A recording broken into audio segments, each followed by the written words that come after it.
바른정당 의원 13명이 오늘 오전 기자회견을 갖고 바른정당의 탈당과 자유한국당 복당을 선언했습니다. 바른정당 창당 99일 만입니다. 네, 이로써 유승민 후보는 자신을 후보로 추대한 의원 다수의 탈당이라는 초유의 사태 속에 대선을 치르게 됐는데요.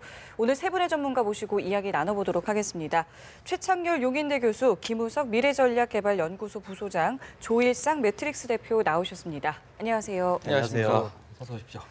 네, 저희가 지금 이야기한 대로 조금 전에 바른정당 의원 13명이 긴급회의를 열고 이제 탈당을 선언을 했습니다. 먼저 어떻게 보셨는지 들어볼까요?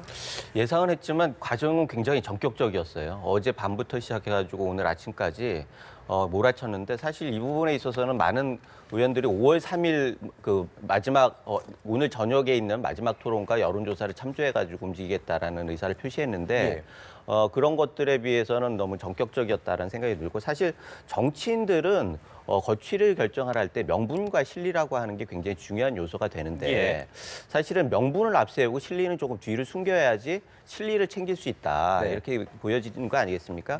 그런 면에서 지금 바른정당의 의원들이 움직임은 국민들한테 명분을 얘기하기에는 좀 부족한 점이 너무 많다라고 하는 생각이 많이 들어요. 그래서 소기의 목적을 달성할 수 있느냐라고 하는 부분들에 대해서도 많은 의문이 있는 것도 사실입니다. 그런 면에선 지금 이렇게 적극적으로 그 탈당을 하고 본인들이 선택한 후보는 놔두고 본인들이 탈당해가지고 지금 하는 게 국민들한테 과연 얼마나 감동을 줄 수 있고 최소한 설득을 시킬 수 있어야 하는데 그게 가능할까? 그리고 홍준표 후보의 입장에서도 과연 도움이 될까라고 하는 부분들에 대해서 역시 의문이 가는 건 맞습니다. 그래서 오늘 저녁에 TV 토론에 있어서 방향과 또 마지막 여론조사에 어떻게 반영될지 이런 부분들에 대해서는 좀 우리가 좀 고민을 해봐야 하는 거 아닌가 이런 생각이 듭니다. 더군다나 이제 앞으로 여론조사 방향 이런 결정에 의한 여론조사 방향은 또 알 수도 없는 상황이기 때문에 유승민 의원이 오히려 득을 볼 수도 있고요. 또 반사이익으로 안철수 의원한테 도움이 될 수도 있어요. 그런 면에서는 홍준표 의원은 모험인데 홍준표 후보는 모험이죠. 후보 과연 목표한 거를 달성할 수 있을지에 대해서는 회의적인 생각들이 많이 있는 것 같습니다. 이 부분에 대한 평가는 이따 조일상 대표께 다시 한번 여쭤보도록 하고요. 말씀하신 대로 이제 정치인들이 선택을 할 때 명분과 실리를 얘기하지 않았습니까? 명분에 대해서도 사실 뭐 그닥 그렇게 국민들의 동의를 받기 어려울 것 같다라는 평가를 해주셨는데 그럼 과연 이 집단 탈당한 의원들이 실리 얻고자 한 거는 무엇이기 때문에 이런 결정을 했는지도 궁금합니다. 유승민 의원의 지지율이 정체 상태니까 대선 이후에 자신들의 입지를 생각한 것 같아요. 13명이 오늘 탈당했잖아요. 나중에 총선 때 입장도 생각하는 것 같고 총선은 아직 뭐 상당히 많이 남았습니다만 대선 이후에 바른정당이 존립 근거가 좀 흔들린다라는 판단을 하지 않았을까 이제 의원들은. 그런데 지금 역시 아무리 대선에서 유승민 후보의 지지율이 안 나온다 하더라도 지금 자신이 속한 정당의 후보는 끝까지 완주하겠다고 하고 있고 자신들이 뽑은 후보잖아요. 경선에서. 그러니까 선거를 앞두고 단일화 논의는 항상 있었어요. 2002년도에도 노무현 후보와 정문희 후보가 단일화했었잖아요. 물론 이제 대선 하루 전날 파기하는 뭐 그런 일도 있었습니다만 그렇더라도 이게 국민들이 어느 정도 정치 현실을 감안하더라도 말이죠. 그리고 정치라는 게 권력 정치적 측면이 가장 강한 게 정치니까 그런 걸 10분 우리가 이해한다 하더라도 명분이 너무 없다라는 거예요. 1월 20 아까 앵커께서 99일 된다고 말씀하셨잖아요. 1월 24일에 창당했어요. 바른정당이 100일도 못 채웠어요. 그렇다면 그때와 지금의 상황 변화는 딱 하나밖에 없습니다. 유승민 후보의 지지율이 안 오른다는 거. 그리고 이분들의 그 국민 여러분께 드리는 글을 보니까 홍준표 후보를 지지한다. 그러기 위해서 이 자리에 섰다라는 얘기를 하고 있고 개혁적 보수의 길을 중단 없이 추구하겠다. 개혁적 보수라는 얘기를 했어요. 그리고 보수 대통합을 원한다 국민들이 이렇게 얘기를 했어요. 나름의 자신들의 명분이고 또 하나가 친북 좌파의 집권을 막겠다 이런 얘기들을 하고 있는 겁니다. 이러한 명분으로 자신들은 이제 탈당해서 자유한국당으로 간다라는 얘기인 것 같은데 선거 국면에서 보수 후보의 단일화를 통해서 보수표를 결집하고자 한다는 뭐 정치공학적인 그런 것들을 남용할 수는 없겠으나 지금 홍준표 후보의 단일화가 과연 유권자들에게 어떻게 보일까? 우리 김우석 소장이 얘기 잘했어요, 지금. 이건 명분이 너무 없어요. 최소한도 대의 명분이 있어야죠. 지금 보수 대통합이라고 얘기하는데 홍준표 후보가 요즘 하는 행동을 과연 합리적 보수들이 자신들과 뜻이 맞는다고 생각할까의 문제도 있고요. 적어도 당을 탈당할 때는 뭔가 명분이 있어야죠. 근데 아무리 제가 생각하고 그들을 이해한 입장에서 생각해봐도 그거밖에 없는 것 같아요. 자신들의 네. 입지라든지 네. 그리고 또 유승민 후보의 지지율이 낮은 거, 그 명분은 그래서 내세우는 게 보수 대통합이거든요. 네네. 근데 보수 대통합이 이렇게 하면 안 되죠. 이거는 정치를 너무 희화화시키는 거고. 네네. 그리고 선거 바로 7일 앞두고 그러니까요. 이렇게 하면 안 되죠. 그리고 희화할 뿐 아니라 이러다 보니까 국민들이 자꾸만 설령 바른정당을 지지하고 홍준표 후보를 지지하고 그리고 자유한국당을 지지하는 유권자들 많이 계시잖아요. 네. 그분들이 보기에도 정치가 저렇게 하면 안 되는 게 아닌가라는 생각을 하지 않을까라는 생각도 들어요. 그래서 네네. 이거는 제가 이 자체를 너무 뭐 당위론적으로 비판한다기보다는 과연 이것을 국민들이 얼마나 납득할까. 물론 아까 말씀하신 것처럼 여론조사가 또 나올 수가 있겠죠. 오늘까지 조사할 수 있는 거거든요. 예, 그리고 예. 공표는 내일 모레 계속 될 수 있어요. 단지 예. 내일 조사하는 것부터 공표가 안 된다는 얘기거든요. 그렇죠. 그래서 오늘 저 부분에 대한 여론조사가 나올 거란 말이죠. 네. 이 부분이 어떻게 반영될지는 지켜봐야지 알겠고 역시 네. 국민들이 판단할 문제라고 봅니다. 예. 일주일이라는 시간이 생각보다 엄청난 많은 일들이 그런 것 벌어질 같습니다. 수 있는 네. 시간이군요. 앞서서 저희 탈당 회견문 잠깐 짚어주셨는데 저희가 준비된 내용 다시 한번 좀 들어보고 이와 관련된 이야기 더 나눠보도록 하겠습니다. 통한 정권 창출을 위해서 국민 여러분들께 드리는 글. 존경하는 국민 여러분, 오늘 바른정당 소속 국회의원 13명은 보수 단일화를 통한 정권 창출을 위해 바른정당을 떠나 자유한국당 홍준표 후보를 지지하기 위해 이 자리에 함께 하고 있습니다. 저희들은 지난 1월 보수의 새로운 가치를 걸고 새로운 대한민국을 만들어보자는 의기로 바른정당을 창당하였습니다. 이런 저희들이 오늘의 이러한 결정을 내리는 데 있어 깊은 고뇌와 함께 참담한 심정을 금할 길이 없습니다. 무엇보다 지금은 우리나라의 정치, 경제, 안보가 위급하고 중체대한 때입니다. 이러한 상황에서 보수의 대통합을 요구하는 국민적 여망을 외면할 수 없었습니다. 아울러 저희들이 그동안 추구했던 개혁적 보수의 길도 중단 없이 계속 추구하겠습니다. 국민 여러분, 네, 조금 전에 있었던 기자회견 저희가 다시 한번 보고 왔는데요. 글쎄요, 이제 지지율의 변화에도 어떤 추이가 좀 보일 텐데 어떻게 좀 예상할 수 있을까요? 예, 최근에 여론조사 결과를 보게 되면 바른정당의 지지율이 한 5에서 6% 정도 나옵니다. 예. 그리고 또 한 가지는 이제 촛불 탄핵 국면 내내 이제 탄핵을 반대하는 그런 국민들의 퍼센티지가 한 15에서 20% 정도 유지가 되어 왔습니다. 한 4, 5개월 동안 꾸준히 유지되어 왔던 그런 결과였는데요. 예. 그렇다라고 봤을 경우에 홍 후보의 실질적인 기존까지 바른정당과의 뭐 연합이나 이런 부분들이 있기 전까지의 실링은 한 20%가 올라갈 수 있는 최고치다라고 이렇게 생각을 했기 때문에 네네. 어떤 표의 확정성이나 이런 부분들에 대해서 고민을 했었을 것이고 네. 이 바른정당과의 의원들이 13명이 옴으로 인해서 어떤 효과를 나타낼지는 아까 교수님들이 말씀하신 것처럼 오히려 그 보수층 여론조사에서 나오는 한 30%까지 갈 수도 있겠고 아니면은 전혀 도움이 안 되는 이 정도의 수치, 기존의 홍 후보의 수치에서 머물 수도 있고요. 아니면 뭐 바른정당 지지율의 일부가 얹어져서 올라가는 것. 네. 지금 시점에서는 여론조사가 마지막으로 나오는 그러한 시점이기 때문에 이 예. 결과들이 향후에 뭐 밴드웨건과 뭐 이런 부분들을 만들어낼 수 있다라고 생각하기 때문에 예, 예. 이 시점에서 아마 좀 감행을 한 부분들이 있을 것 같고요. 그건 좀 예. 지켜봐야 될 것 같습니다. 그러니까 말씀하신 대로 사실은 이게 이제 산술적으로 더해지는 숫자가 아니기 때문에 여론조사는 합쳐지고 나면 오히려 반감이 생겨서 떨어질 수도 있고 또 오히려 그 효과를 기대하고 오히려 더 몰릴 수도 있고 이런 부분이 있기 때문에 어떻게 달라질지 예측할 수는 없는 상황입니다. 그런데 저는 아까 전에도 말씀하시기에 명분이 없다라고 지적을 하셨는데 특히나 이제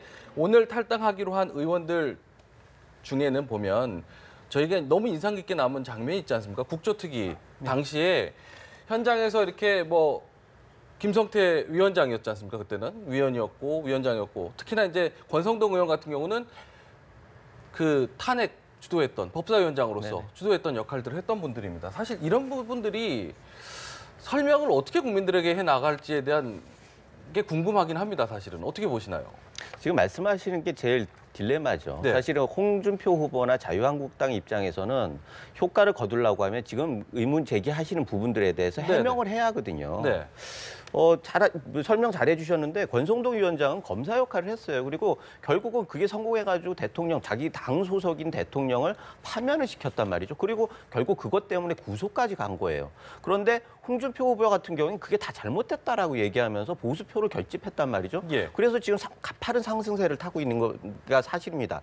이 상승세에 기름이 될지 브레이크가 될지라고 하는 부분들, 물이 될지 기름이 될지 이런 부분들에 대해서는 심각한 고민을 좀 했어야 하는 거 아니냐. 네. 그런 생각이 들고 실제로 또 두 번째 문제는 이런 분들이 제일 먼저 나갔던 분들이 네. 또 자기들이 만들어 놓은 후보는 놔두고 제일 먼저 복당을 했단 말이죠. 그런 것들에 대해서 국민들이 어떤 생각을 가지게 될지 이런 부분들에 대해서 좀 클리어하게 좀 소명이 되면 좋은데 예. 역시 명분이 없다 보니까 지금 여러 가지 뭐 실리의 부분에 대해서 의문이 제기되는 게 사실이고요. 예.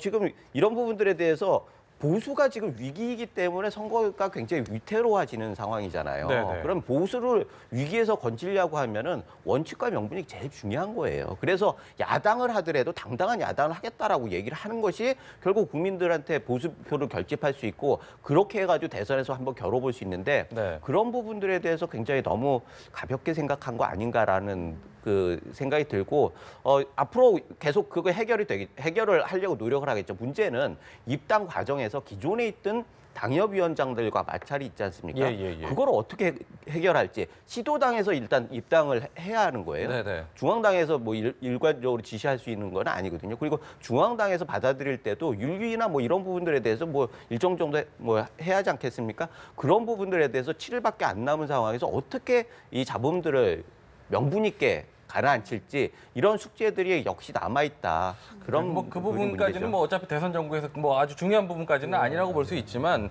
다른 것보다 이제 어제 이런 기사들이 나온 다음에 댓글이 나오는 게 아름다운 패배도 있을 텐데라는 지적들이 굉장히 많아요. 계속해서 하는 이야기들이. 그래서 뭐 같은 얘기인데요. 네. 지금 또 제가 지금 아까 홍문표 의원이 읽은 그 국민 여러분께 드리는 걸 거기 또 보면은 보수의 분열은 있을 수 없으며라고 네. 되어 있거든요. 그럼 바른정당을 창당하고 나올 때는 보수의 분열이 아니었나요? 그때가 1년 전도 아니고 불과 99일 전인데 이제 와서 보수의 분열은 있을 수 없다라는 게 논리적으로 맞지 않고 저는 그러니까 네. 아까도 말씀드렸다시피 당위적으로 비판하는 게 아니고 최소한도 형식 논리상으로라도 말이죠. 논리적 인과관계를 얘기를 해줘야죠. 국민들에게 네. 설명이 필요하잖아요. 막연하게 선거 국면이라 하더라도 아무리 무조건 뭐 친북 좌파 집권을 막아야 된다. 개혁적 보수의 길은 중단 없이 계속 추구하겠다. 바른정당이 개혁적 보수의 얘기를 많이 했죠, 사실. 그리고 자유한국당은 모든 의원들이 탄핵에 반대한 건 아닙니다만 자유한국당의 전반적인 기류는 탄핵에 반대했었어요. 그리고 바른정당은 바로 그 탄핵에 찬성을 했기 때문에 나왔던 거였잖아요. 네네. 그리고 숫자는 적었다 하더라도 그리고 당세는 상당히 뭐 미약할지 모르겠으나 네. 국민들은 합리적 보수의 길에 많은 기대를 걸었다고 저는 생각을 합니다. 네. 보수도 여러 가지 종류가 있는 거 아니겠어요? 우리가 뭉뚱그려서 보수라고 얘기합니다만 정말 개혁적 보수, 합리적 보수의 길이 분명히 있는 거거든요. 그런 네네. 유권자들도 상당히 계신 거고 그래서 바른정당에 많은 기대를 걸었던 것도 사실이에요. 자유한국당의 전 뭐 그러한 점들 모두 비판하는 게 아니라 최소한도 탄핵 때문에 이루어진 선거잖아요. 이 선거 자체가. 예. 그러면 탄핵에 대해서 찬성했느냐 반대했느냐는 대단히 중요하다고 생각합니다. 자유한국당 내에 다시 강조합니다만 모든 의원이 탄핵에 반대한 건 아니에요. 물론. 예. 그렇다 하더라도 자유한국당과 바른정당은 적어도 이 부분에 있어서 극명하게 갈렸기 때문에 창당을 달라진 하고 거죠. 분당을 했던 거란 말이죠. 네. 그런데 바로 지금 여기 오늘 탈당하는 의원들이 이 바른정당의 창당을 주도했던 분들이고 특히 아까 말씀하신 것처럼 국정조사 특별위원회에서 김성태 의원은 위원장이었고 장제원 의원은 국민 스타라고 그랬어요. 네. 그렇죠? 황영철 의원은 얼마나 잘했습니까? 그렇죠. 그야말로 뭐 보수 진보 떠나서 정말 잘못된 것을 질타했어요. 그래서 국민들이 상당한 지지를 보냈던 것이고 바른정당의 지지를 보냈던 겁니다. 네. 근데 물론 이제 뭐 유승민 의원의 지지율이 나오질 않고 후보의 지지율이 나오질 않고 그러다 보니까 이런 선택을 한 것을 10분 이하 수준 측면도 있다는 얘기입니다. 정치가 네네. 원래 아까도 말씀드렸다시피 권력 정치적 측면이 강한 게 현실이니까 예. 그렇다 하더라도 국민들의 설명을 치고는 설명의 논리적 인과관계가 너무 약하다는 얘기예요. 너무 약하다. 정치 네. 현실에서. 그래서 이걸 좀 보완해서 하든가 그래야죠. 네. 너무 급할수록 서둘러 돌아가야죠. 급할수록. 알겠습니다. 이렇게 하면은 국민들이 네. 아무리 지지를 하던 후보 유권자들도 생각이 달라질 수 있지 않겠어요? 물론 네, 네. 뭐 시너지 효과가 날 수도 있고 역풍이 불 수도 있고 날 수 없겠어요. 그렇다 하더라도 저도 상식 보편적으로 볼 때는 이런 행동에 대해서 상당히 곤혹스럽고 당황스러운 것만 분명히 사실이다. 네. 예. 이 상당히 속도감 있게 진행된 탈당인데요. 어제 저녁으로 좀 돌아가 보면 김무성 의원이 유승민 후보에게 단일화를 제안했다고 했는데 사실 오늘 탈당 명단에는 이제 김무성 의원이 없습니다. 네. 왜 없는 걸까요? 일단은 바른정당이 양축으로 구성돼 있지 않습니까? 김무성 의원을 중심으로 한 그쪽 사람들과 유승민 후보를 중심으로 한 이 양대 세력인데 지금 그 나온 분들은 대부분 김무성 의원 쪽 사람들이에요. 예. 그런데 김무성 의원 본인은 왜 그랬는지는 잘 모르겠어요. 이게 겸언쩍어서 그런지 진짜 문 닫고 가려고 그러는 건지 아니면 유승민 의원한테 미안한 인간적인 감정 때문에 그런 건지 정말 최소한의 책임감 때문에 그러는 건지 그런 부분들에 대해서 국민들이 좀 납득하기가 좀 힘든 상황이고 본인이 가만히 뭐 있다고 해가지고 이게 뭐 해결될 부분이 아니잖아요. 본인이 같이 했던 모든 의원들이 나가고 있는데 네네. 그런 걸 봤을 때 김무성 의원 개인의 거취는 지금 그렇게 중요한 부분은 아니다. 문제는 유승민 의원이 어떻게 하느냐가 중요한 거고 유승민 후보를 어떻게 설득시켜가지고 사실은 이게 지금 뭐 설득 과정에 불출마 단일화를 설득하는 것도 유승민 의원은 계속 얘기를 했거든요. 끝까지 간다. 네네. 그렇다고 하면은 최소한의 기다리는 모습을 좀 보여줄 필요가 있는데 왜 이렇게 갑자기 했느냐라고 하는 부분들에 대해서도 국민들은 석연치 않은 부분이 있고 네. 사실 지금 뭐 아까 말씀하셨듯이 이게 형식적인 그 논리가 굉장히 중요해요. 최 교수님 말씀하셨듯이 최소한 탄핵 부분에 대해서 설명이 있어야 한다. 탄핵을 사과하지도 않았잖아요. 지금 그 부분에 대해서는 명확하게 남은 사람들은 탄핵에 반대했던 사람들이고 나가 있는 분들은 탄핵에 찬성해가지고 이렇게 나뉘었는데 이 부분에 대해서 소명이 돼야 하는데 그거에 대해서 소명이 되지 않은 상태에서 지금 형식적으로 그냥 합쳐졌다. 이것이 과연 어떻게 시너지를 만들 수 있을 것인가. 네. 지금 보수 진영도 탄핵이 맞지 않다라고 하는 그런 것들 때문에 결집을 하는 거 아니겠습니까? 그것을 사이다 발언이라고 얘기하는 홍준표 후보의 거침없는 말. 그게 결국은 이 보수 진영을 다시 뭉치게 했는데 이 부분에 대해서 해결하지 못하고 그냥 의원 몇 명이 더 들어온다고 해가지고 과연 이 판도를 바꿀 수 있을 것이냐. 그거는 너무나 산술적인 접근이다. 네, 이렇게 네. 생각이 되고 결국은 누가 남고 누구 나가고 이런 부분이 아니라 결국 명분을 어떻게 삼아가지고 보수 대연합이라고 하는 걸 만드느냐. 또 하나는 이 연설문에서도 나오지만 발표문에서 나오지만 좌파 패권 세력에 대해서 반대를 그렇다고 하면 중도 보수 연합이라고 하는 것들을 내세웠어야 하는 거죠. 예. 거기에 대해서는 얘기를 안 하면서 그냥 단순히 개인적으로 입당하겠다라고 한다라고 하면은 국민들로부터 보수 진영뿐만 아니라 전체 국민들로부터도 그렇게 납득이 되는 상황은 아니지 않느냐 이런 생각이 듭니다. 어쨌든 유승민 후보는 어젯밤에 SNS를 통해서 완주하겠다. 뭐 오늘 아침에도 거듭거듭 입장을 밝혀오고 있습니다. 그런데요, 일단은 20석이 무너졌기 때문에 원내 교섭단체도 지위를 잃게 되는데 힘이 많이 약해질 거 아닙니까? 바른정당 지금도 약한데 그렇다면 그동안에 바른정당 내부에서는 사실은 그 자유한국당과의 단일화 얘기한 분들도 계셨지만 국민의당과 앞서 말씀하신 중도 쪽에 좀 가서 국민의당과의 연대 이야기를 해보자는 분들도 계셨어요. 그러면 혹시 이분들은 어떻게 선택을 할지도 궁금한데요. 만약에 국민의당과 이렇게 연대를 했거나 이렇다면 차라리 납득되는 면이 있을 수가 있죠. 국민의당도 탄핵에 적극 찬성을 했었고 또 어떻게 보면은 지금 안철수 후보를 뭐 진보 진영의 후보라고 그럽니다만 중도 진영의 후보라고 하는 게 맞아요. 사실 안철수 후보가 보수표의 흡수로 양강구도가 됐던 거였고 지금 뭐 1강 2중이 됐습니다만 예. 따라서 바른정당과 국민의당은 안보 부분은 좀 다른 것 같아요. 안보는 유승민 후보가 아주 오른쪽에 치우쳐 있으니까 그렇다 하더라도 경제 분야라든지 복지 분야 전반적인 이런 것들은 바른정당과 국민의당이 전 이념적인 스펙트럼이 공유된 부분이 있다고 좀 보거든요. 네. 정당은 아무리 어떤 그 정치공학적으로 선거 승리를 위해서 존재하는 집단이라 하더라도요. 예. 기본적인 가치지향이 같아야 돼요. 적어도 최소한도의 정강 정책에 교집합은 있어야 되는 거잖아요. 네. 그런 면에서 볼 때는 바른정당과 국민의당은 전 충분히 연대할 수 있는 공간이 있다고 봅니다. 단지 안철수 후보도 그렇고 유승민 후보도 절대 끝까지 혼자 가겠다라고 얘기하니까 예. 일단 선거 국면에서 후보들의 생각이 가장 중요하고 존중돼야 되는 것이거든요. 예, 예. 그런 면에서 연대는 어렵고 현실화되지 않았어요. 그렇다 한들 지금 그래서 만약에 국민의당과 이런 논의가 있으면 그런 대로 그야말로 뭐 지금 선거 승리를 위해서 안철수와 유승민이가 연대하는구나 이라고 볼 수 있는데 예. 홍준표 후보와의 연대라는 것에 대해서 국민들이 이념적 스펙트럼이 많이 다르거든요, 사실. 네. 바른정당하고 이 자유한국당은 많이 달랐단 말이에요. 예, 같은 예. 보수에서 같이 갈라져 나오긴 했다 하더라도요. 예. 그래서 여전히 자꾸 이제 이런 얘기가 나오는 거니까 당시에 얘기했어요. 그러니까 지금까지 뭐 명분이라는 측면, 가치의 측면에서 제가 비판을 했다면, 네. 분석을 했다면, 현실은 역시 뭐 정치는 현실이니까 일단 원내교섭단체 지위를 상실하게 되는 거죠. 당세가 현저히 약화될 수밖에 없고, 네. 이 선거 결과가 어떻게 나올지 모르겠습니다만, 나중에 만약에 유승민 후보가 당선이 안 된다면은 바른정당은 글쎄 아직은 우리가 단정할 수는 없겠으나 어떤 그 해체의 길을 걸 가능성이 커요. 왜냐하면 후보가 만약에 낙선하게 되고, 그리고 원내교섭단체 지위 상실하고 어떤 보수라고 분류되는 그 커다란 정당 이미 자유한국당 100석을 넘는 거잖아요. 예. 그러면 완전하게 이제 그야말로 이 탄핵전처럼 또 이렇게 보수 대 진보로 완전 재편되는 구도 속에서 약간 중도적인 성향의 정당들이 존재하기 어려운 게 한국의 정당 현실이거든요. 네, 네.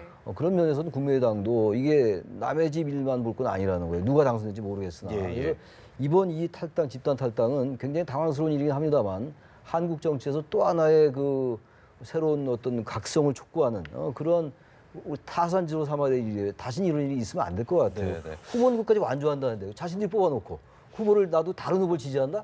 그게 설명이 안 된다는 거예요. 아무리 봐도. 이런 경우는 좀 없었던 저는 것 없었던 같아요. 것 같아요. 지금 보면 어젯밤 이후부터 이제 이런 바른정당 상황을 보고 네. 국민의당 안철수 후보 측에서도 이야기 나오는 게 바른정당 의원들을 받아들일지 좀 검토를 해봐야 된다. 당내 일각에서도 이 선거판을 좀 흔들지 않으면 뭔가 좀 역전의 기회를 발판을 마련하기 좀 어렵다. 이런 이야기들도 나오고 있는 상황인데요. 어떻게 보세요? 지금 뭐 사실 김종인 전 대표를 중심으로 해서 또 다른 움직임도 함께 돌아가는 부분도 있지 않았습니까? 어떻게 좀 전망을 좀 하시나요? 일단 득실을 계산할 텐데요. 일단 바로메터는 홍준표 후보 진영에 합류한 바른정당 사람들이 어떤 영향을 끼칠 것이냐라고 하는 걸 보겠죠. 예. 그래서 사실 오늘 밤에 벌어질 뭐 여론조사나 뭐 이런 부분들이 굉장히 영향을 끼칠 거라고 보여지는데 그렇군요. 이게 국민의당 같은 경우에는 중도 보수 대연합을 얘기를 해가지고 문재인을 꺾어야 한다라고 얘기하는 문재인 후보를 대항해야 한다라고 하는 명분을 앞세우는 거 아니겠습니까? 그런데 개별적으로 해가지고는 득실이 굉장히 한계가 있다 네. 이런 생각이 들고 그런 면에서는 좀 고민이 많을 것 같아요. 그리고 또 하나 문제는 결국은 보수하고 중도의 대연합이라고 하는 것이 전제가 되려고 하면 보수를 홍준표 의원이 다 담고 있어야 한다는 거 아니겠습니까? 네네. 그런데 그런데 지금 그 개별적으로 바른정당 의원들을 받아들이면서 조원진 의원이나 이렇게 태극기 민심과는 좀 거리가 생기는 경향이 보일 수 있어요. 그런 면에서 과연 이게 중도 보수 대연합의 긍정적인 모습인가라고 하는 부분들에 대해서 의구심을 가질 수 있고 이게 바른정당을 해체해가지고 갈라먹는 그런 게임으로 간다라고 하면은 양쪽 다 필패의 구도로 갈 수 있는데 그런 선택을 과연 할 수 있을지 뭐 홍준표 후보 입장에서야 지금 어차피 우리 식구들이니까 나중을 봐서라도 받아들일 수 있는데 국민의당 입장에서는 그런 쪽은 아니지 않습니까? 네. 그래서 개별적으로 받아들이긴 쉽지 않을 것 같고 역시 큰 그림으로 접근하는 게 전략적으로도 굉장히 유효하지 않나 이런 생각이 듭니다. 예. 그러면은 오늘 있었던 이 집단 탈당에 대해서 문재인 후보 측은 어떻게 좀 바라보고 있을까요? 문재인 후보 측으로서 이제 홍준표 후보가 얼마나 표를 많이 얻느냐, 이 표가 안철수 후보에게 얼마나 가냐, 이 계산을 하겠죠, 당연히. 지금 1강 2중 구도인데 보수표가 분열돼서 안철수 후보와 홍준표 후보로 나눠진 형국이 됐잖아요. 네. 사실 탄핵 국면이라든지 선거 초반에는 우리가 예상하기 어려웠던 구도였어요. 그러니까 안 후보가 이제 홍준표 후보와 같이 이제 보수표를 나눠 먹는 이제 이런 쪽으로 갔기 때문에 문 후보 측에서는 이게 홍준표 후보 쪽으로 단일화가 돼서 유승민 후보가 만약에 뭐 단일화 끝까지 안 하겠다고 합니다만 유승민 네. 후보는 해가지고 홍준표 후보가 표를 많이 얻어서 우리 안 후보 표를 뺏어가면은 유리하다고 판단할 수 있을 것이고 오히려 또 이게 지나치게 홍준표 후보가 보수가 그야말로 대연합해서 양강구도가 돼가지고 홍준표 후보가 자신의 입지를 위협한다고 느낄 수 있을 것 같은데 네네. 아무튼 뭐 그런 것도 다 가설들이에요.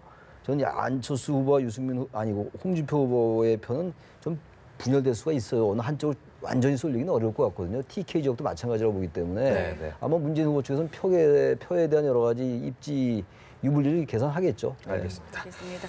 자, 그럼 여기서 저희가 대선 후보 지지율을 보면서 또 이야기를 나눠볼 텐데요. 그래픽을 보시면요. 세계일보 조사입니다. 문재인 후보가 39.4%, 안철수 후보 20.8%, 홍준표 후보가 16.2%고요. 심상정 후보 8.1%, 유승민 후보 4.8%입니다. 아래 있습니다. 중앙일보 조사인데요. 문재인 후보가 39.3%, 안철수 후보 21.8%, 홍준표 후보가 16.5%, 심상정 후보 9.2%, 유승민 후보 4.9%고요. 마지막으로 한국지방신문협회 조사입니다. 문재인 후보 37.7%, 안철수 후보 19.1%, 홍준표 후보 14.9%, 심상정 후보 8.4%, 유승민 후보 3.6% 보이고 있습니다. 네. 문재인 후보가 여전히 1강을 유지하고 있고 눈에 띄는 거는 이제 안철수 후보와 홍준표 후보의 2위권 싸움인데 현재까지 추이 좀 어떻게 보고 계세요?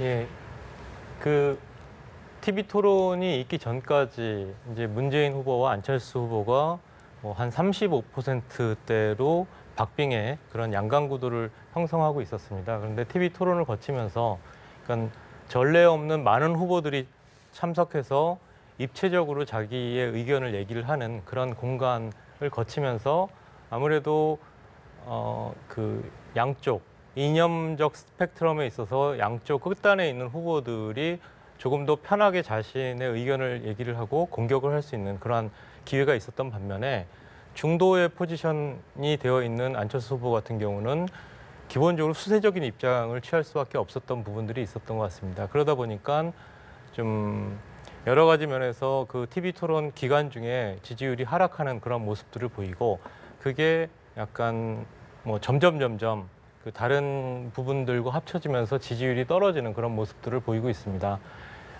그래서 뭐 가장 이제 1, 2, 3, 4, 5등을 놓고 봤을 경우에는 1등, 5등 유지, 2등 하락, 3등, 4등의 상승인데 네. 이제 뭐 홍 후보 같은 경우는 계속적으로 지지율이 올라서 이제 10% 후반대, 그러니까 탄핵 반대하는 세력 그 지지율을 전부 다 끌어모으는 그런 양상으로 달려가고 있고요. 네. 심상정 후보의 같은 경우는 계속적으로 있어왔던 그 진보 정당의 그 비판적 지지, 즉 그쪽으로 표가 가게 되면은 사표가 되고 결국 진보 진영의 후보가 되지 않는 그러한 사표 방지 심리 로 인해서 계속적으로 압박을 받아왔는데 예. 이번의 경우는 그 문재인 후보의 지지율이 워낙 높다 보니까 그 부분에 대해서 신경 쓰지 말고 이거는 미래에 대한 투자라고 생각하고 나에게 투표를 해달라라는 그러한 모습들을 보이다 보니까 그 판세가 어떤 2번 후보와 5번 후보가 지지율이 확 올라가는 그런 양상들을 보이는 것으로 볼 수가 있겠습니다. 예. 그런데 이제 뭐 저희 그래픽으로는 다 충분히 설명은 안 되지만 대부분의 여론조사가 그 수치상으로 이렇게 좀 차이가 있을 뿐이지 거의 비슷합니다. 네. 모양을 보면. 그런데 또 여기서 좀 주목해봐야 될 부분이 보니까 세대별 조사를 해본 바로는 20대에서 50대까지 문재인 후보가 전부 1위를 석권을 했더라고요. 그 이상의 60대 이상을 네네네. 제외하고는 네. 이 부분에 대해서는 좀 어떻게 좀 평가를 해볼 수 있을까요? 일단 뭐 대세론 같은 분위기죠. 이렇게 쏠림 현상이 있는데 50대 같은 경우에도 386 세대들이 지금 50대예요. 그래가지고 지난번에 그 40대 중심으로 이렇게 편을 이렇게 좌우로 나뉘었던 진보와 그랬었죠. 보수로 나뉘었는데 네. 이제는 그게 스펙트럼이 너무 넓어져가지고 50대를 중심으로 해서 이렇게 나뉘어지는 그런 성향이 있습니다. 그런 걸 봤을 때는 지금 50대 같은 경우에 굉장히 유동적이다라고 예. 하는 부분들이 있고 거기에 대해서 뭐 세대의 문제라기보다는 보수의 명확한 가치들을 좀 보여주지를 못했던 측면이 있고 안철수 후보가 대안을 제대로 중도의 가치, 대안 같은 것들을 좀 보여주지 못했던, 그래서 결국 기존에 있던 대세론으로 쏠림 현상이 있지 않나 이런 생각이 들 수밖에 없는데요. 네네. 여기에서 우리가 주목할 거는 왜 안철수 후보가 저렇게 등락을 급격하게 올라갔다가 급격하게 떨어졌느냐, 예, 예. 그 부분이에요. 그래서 결국 그 국민들은 극단을 선택하기보다는 뭔가 안정적인 중도를 선택하고 싶은데 중도의 명확한 가치를 제대로 제시하지 못했다라고 하는 게 설명이 문제죠. 부족했군요. 제3의 길이면 제3의 길의 가치에 대해서 그 근거를 하고 그 가치의 근거를 제시해야 하거든요. 내가 그걸 구현할 수 있다라고 하는 증거를 보여줘야 하는데 예. 가치는 뭐 통합이라고 하는 부분들에 대해서는 잘 잡은 것 같아요. 그런데 그 통합을 끝까지 밀고 나갈 증거를 보여주지를 못했다라고 하는 게 결국 급락하는 그런 이유가 되지 않았나라는 생각이 들고요. 네. 그 말을 말로만 해가지고 통합이라는 얘기는 문재인 대표도 똑같이 쓰는, 후보도 똑같이 쓰는 거 아니겠습니까? 지금 나온 후보들 다 통합이라는 얘기를 한 번씩은 다 쓴 것 같아요. 그런데 네. 지금은 뭐 대세를 잡으니까 다시 그 적폐 청산으로 그렇죠. 가지 않습니까? 그렇죠. 그래서 위기 때는 통합을 얘기하게 되죠. 대체적으로 많은 사람들 이렇게 확장을 하려고 하다 보니까. 예. 그러나 뭐 확실하게 이긴다라고 하면 정체성을 분명하게 하는 것도 전략인 거고. 네. 그래서 지금 20, 30대에서 압도적인 문재인 후보의 압도적인 지지를 받는 거는 사실은 선명성이 있었어요. 예. 그런데 50대 이상으로 안철수 후보가 굉장히 많은 그 확장성을 가지고 있는 거는 역시 통합이라고 하는 의미가 있는데 네. 이게 확실히 꺾이니까 네. 그때는 통합을 얘기하던 문재인 후보가 이제는 정말 선명성을 해가지고 우리 투표율을 좀 높이자라고 네. 하는 측면으로 접근하는 거 아닌가 그런 생각이 듭니다. 그렇군요. 그럼 여기서 저희가 지역 민심도 좀 살펴봤는데요. 먼저 호남 민심을 저희가 좀 보도록 하겠습니다.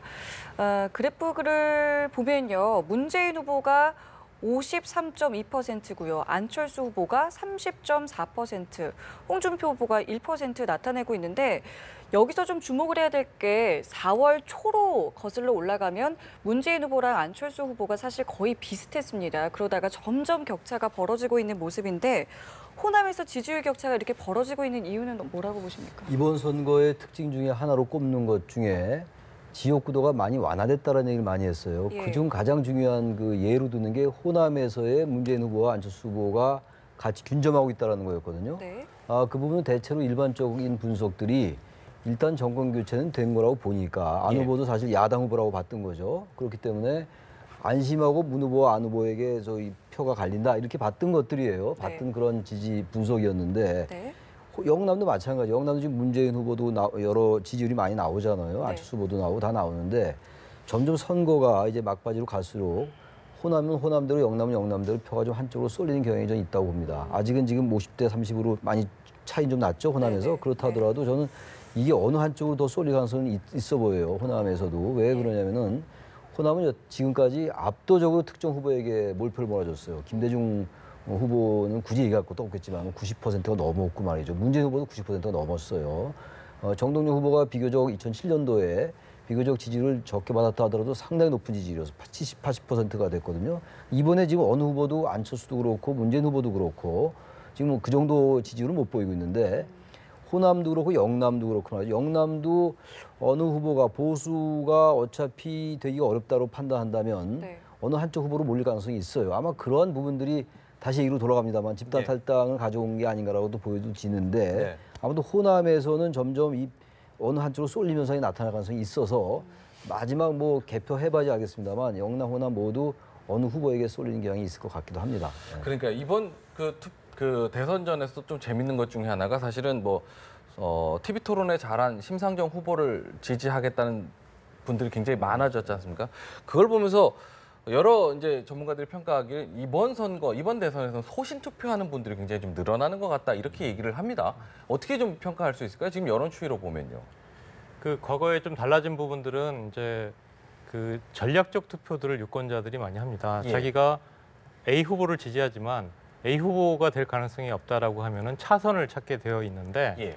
그러니까 요번의 경우에는 이제 이 기본적으로 보수와 진보가 과거에 이제 그 진보 측에서 기울어진 운동장이라고 그 한반도 정세라든지 소득 수준이라든지 그 연령별 구성비의 고연령층이 많아지면서 기울어진 운동장에서 싸움을 하고 있다라고 했는데 이번에는 이제 탄핵 국면을 거치면서 그 부분이 좀 반대로 되었던 거죠. 네. 그렇기 때문에 당선 가능성에 대해서 아주 초기이긴 하지만 대선으로부터 한 달, 두 달이 남은 시점부터 계속적으로 여론조사가 결과가 발표가 되니까 예. 이 표심이 자기가 지지하는 최소한 차선의 후보는 좀 당선이 되었으면 좋겠다라는 것들이 반영이 되어 왔었고요. 네네. 그렇지만 그 TV 토론을 거치면서 입체적인 후보들의 면면들을 확보하고 자신들이 원하는 것이 무엇인지를 이제 알게 되다 보니까 네. 그 소신 투표와 전략 투표 사이에 고민들을 아직까지 하고 있는 거라고 생각을 하고요. 네네. 마지막 순간에 가서 결국 다시 이제 전략적인 표심을 보일 가능성도 있다라고 보고요. 네네네.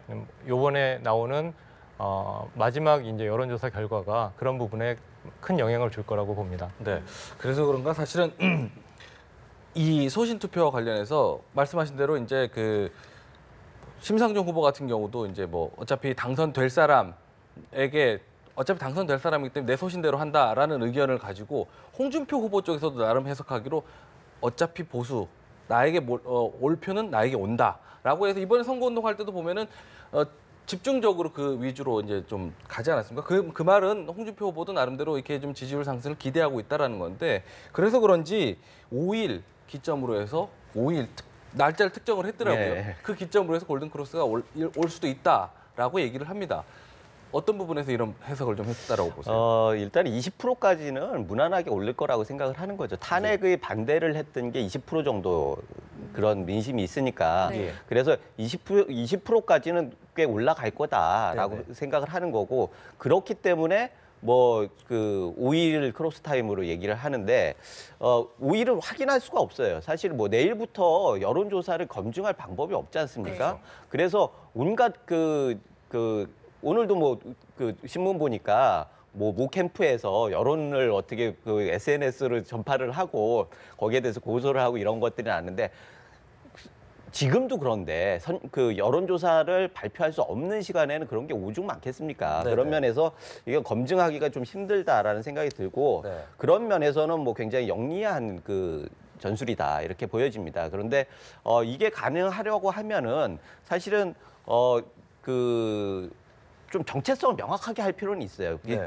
그동안에 했듯이 굉장히 정체성이 명확하고 그래가지고 뭐 일정 정도 집토끼를 확실하게 잡아놓고 네. 그다음에 외연을 확장을 해야 하는데 지금 약간 샴페인을 먼저 터뜨리는 경향이 있었다. 그래서 네. 탄핵 부분에 대해서 전혀 다른 얘기를 하는 분들을 다시 수혈을 하면서 기존에 있는 그 통합 뭐 지지층들을 어떻게 할 거냐 이런 전략들이 명확하지 않기 때문에 네. 이 부분에 대해서는 약간 브레이크가 걸릴 수도 있다라는 생각이 들고 그럼에도 불구하고 일단 뭐 소신 투표라고 하는 부분들은 심상정 후보 지금 얘기를 하셨는데 심상정 후보 같은 경우에도 지금 거의 10%에 육박하지 않습니까? 네. 게다가 목표는 한 15%까지 본다고 그래요. 네네.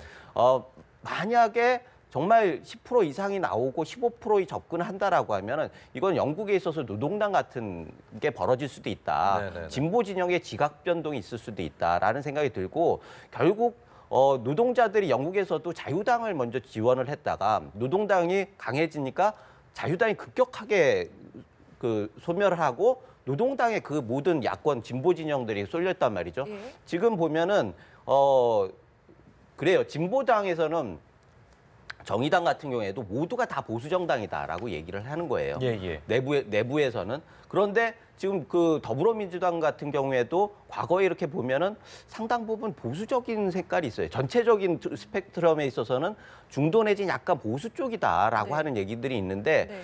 그런 것들이 진보 진영을 다 대변할 수 없다라고 하는 게 있는 거고 네네. 이번에는 그런 거에 있어서 소심 투표가 굉장히 진보 진영에서도 이렇게 틀을 바꿀 수 있는 계기를 만들어주는 거 아니냐 이런 생각은 듭니다. 일부 여론조사에서는 뭐 벌써 심상정 후보 두 자릿수 넘어선 것도 나오기도 하더라고요. 근데 보면 말씀하신 대로 홍준표 후보가 그 깜깜이 기간에 골든 크로스가 만들어질 것이다라는 게 전략이라고 얘기했는데요.